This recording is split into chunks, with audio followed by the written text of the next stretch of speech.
Oi pessoal, tudo bem? Meu nome é Lana Matiki e hoje eu vou falar sobre Oshinoko, mais especificamente sobre a Ayoshino. E ultimamente eu venho percebendo que eu venho arrumando coisas delas há um tempo e eu venho tentando entender o motivo, entende? Por que ela é tão intrigante pra mim, por que eu gosto tanto dela. E aí eu pensei em estudar a fundo e fiquei com muita vontade de fazer esse vídeo. Então vamos lá. E se a Ayoshido fosse não uma pessoa, mas uma ideia? A Ayoshido, ela é uma idol extremamente famosa no anime.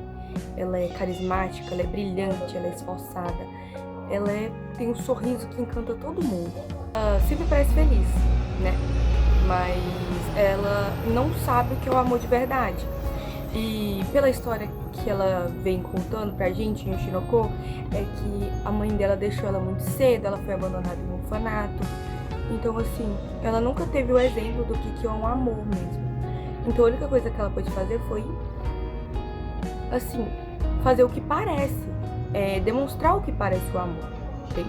E ela consegue isso muito bem. Ela demonstra o amor e consegue muitos fãs com o amor que ela demonstra e o carisma dela por meio do sorriso dela. Mas a verdade é que ela aprendeu a viver com essa performance.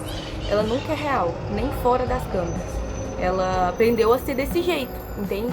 Então, assim, ela não sabe o que é isso, que é o amor. A única coisa que ela aprendeu foi a dizer o que esperam dela, porque ela sabe que assim ela vai agradar os outros e deixar as pessoas felizes.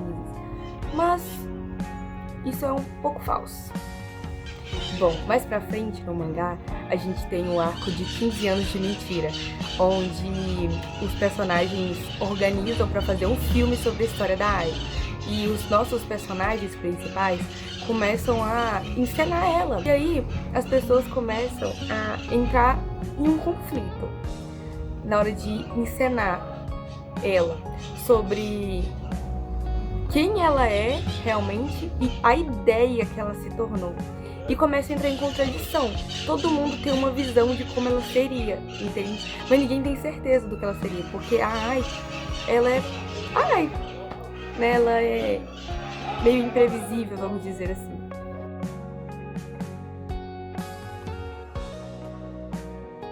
E tudo isso acontece porque eles tentam transformar a vida dela numa narrativa, mas as pessoas começam a discutir, entrar em contradição sobre quem era a Ai, entende?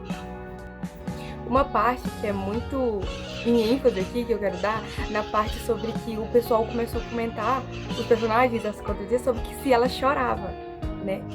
Sobre que o Ako nunca tinha visto a mãe dele chorar e que ela não parecia que chorava. Só que o pessoal começou a comentar que estavam começando a falar ela como uma imagem, não como um ser humano de verdade. Assim, como que eu posso explicar? Ela doía, mas ela não sabia o jeito certo de agir, sabe? Ou ela só tentava recair o máximo possível para parecer o mais forte possível para o meio que ela tava, entende? E aqui é que a ideia mais profunda que acontece, que a Ai, ela se torna uma ideia, um símbolo, uma força, vamos dizer assim. E é muito difícil de interpretar ela, sabe? Porque cada um interpreta do seu próprio jeito, da sua própria visão, de acordo com o que conviveu com ela. Esse arco é muito interessante porque a Ruby, uma das maiores fãs da Ayoshido, interpreta ela. E ela chega a uma conclusão muito interessante, que a Ai, ela não é mais tão inalcançável quando ela pensa, ela é só uma pessoa comum, sabe? Ela era uma pessoa que sentia coisas como qualquer outra. Mas o fato é que isso não diminuía a força dela, pelo contrário, sabe o que acontecia? Sobre que mesmo ela sendo humana e alcançável, ela não era fraca, ela era muito forte. Ela era muito forte de combater todas essas emoções, todas essas repressões e conseguir ser forte e conseguir continuar com aquele sorriso dela, aquele sorriso que por trás a gente conseguia, com um pouco mais de profundidade, descobrir que ela estava sofrendo, mas que ela conseguia encher o coração do pessoal e motivar pessoas como a Ruby, que antes era a Sarina, a se manterem fortes, porque a Sarina ela era muito doente na outra vida, né? E que ela, mesmo humana, conseguia aguentar tudo isso. E no fim, Oshinoko não tá tentando provar quem a Ai é de verdade, e sim todas as versões que tem. Que a gente tem uma versão na visão de cada pessoa com que a gente convive. E como essas versões podem ser maiores do que a nossa própria realidade. Bom, eu vou falar um pouco mais sobre a Ai Yoshito e minha experiência pessoal com ela. A Ai, ela teve que ser obrigada a ser forte ao meio que ela se encontrava, porque era necessário, ela precisava sobreviver. E ela fez isso com muita elegância, com muito estilo, entende? A história dela é que depois que ela se torna uma grande idol, ela acaba grávida de 2 crianças. E isso não desanima ela. Ela vê isso como uma visão de que talvez ela consiga amar de verdade. E nas últimas palavras dela, que ela conseguiu finalmente dizer que amava o Aqua e a Ruby de verdade, né? Diferente das outras vezes que ela nunca soube o que era o amor, porque ela nunca teve isso dos pais, nunca teve isso de ninguém, entendeu? Nem da pessoa que ela estava se relacionando, que foi o pai dos filhos dela, né? Então, assim, Ai, ela é surpreendentemente forte. Nos momentos onde ela deveria estar expressando as emoções, ela tá lá interpretando o papel até na vida real. Mas isso não é saudável de forma alguma. Mas foi o jeito que ela conseguiu de encontrar uma forma de sobreviver.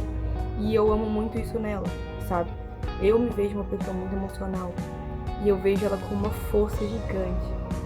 E ela foi assassinada, né, justamente pela versão real dela, sabe? Que ela vivia nessa oscilação da vida de idol e a vida real dela. E depois que descobriram que ela tinha filhos, que ela escondeu a vida real dela, ela não foi aceita. Ela foi assassinada por um fã que gostava, amava ela loucamente, entende? Então, assim, e ela era até com as pessoas próximas dela. Ela era falsa até com as pessoas próximas dela sobre o que ela estava sentindo, mas é porque ela achava que era o certo, entende? Ai, ela não é dividida entre verdade e mentira. Ela só não encontrou um momento, um local, um meio onde ela pudesse ser inteira, onde ela não tivesse que dividir esse mundo, entendeu? Ela conseguiu virar uma idol e continuou tentando viver com o que ela sabia e o que ela ia aprender, né? Pra mim, a Ai é apaixonante porque ela é forte. E é isso que ela queria. Ela queria transmitir alegria, ela queria transmitir presença, e ela queria transmitir esperança para as pessoas, e ela conseguiu. Até pra mim, que sou uma pessoa que só tá assistindo ela como uma personagem secundária, como uma ideia, como uma história. Que infelizmente, pelo que eu tô vendo no mangá, até no final, eu não vou ter um momento dela viva ali, além de um comecinho, que é aqueles primeiros episódios. Não tem. E esse fato de ela ser apenas a conclusão de que ela era uma pessoa comum, tentando ser forte, é o que mais fortalece pessoas como eu, assim, sabe? Ela sempre foi uma contradição. Por que eu gosto tanto dessa personagem? É que ela é forte. Ela é muito forte, não de forma saudável, mas que eu tenho muita vontade de ser forte como ela. Muito forte. E eu acho que a Ruby, ela fala o certo. É que ela queria ser muito como a mãe dela, idol como a mãe dela, mas ela não é a mãe dela, ela não precisa disso. Ela pode se inspirar, pode amar a mãe dela, mas ela nunca vai ser a mãe dela. Nossa, é uma história muito boa, tirando umas coisas aí. Mas aí eu falo disso em outro dia, se vocês quiserem, tá? Nossa, tá tudo. あなたのアイドル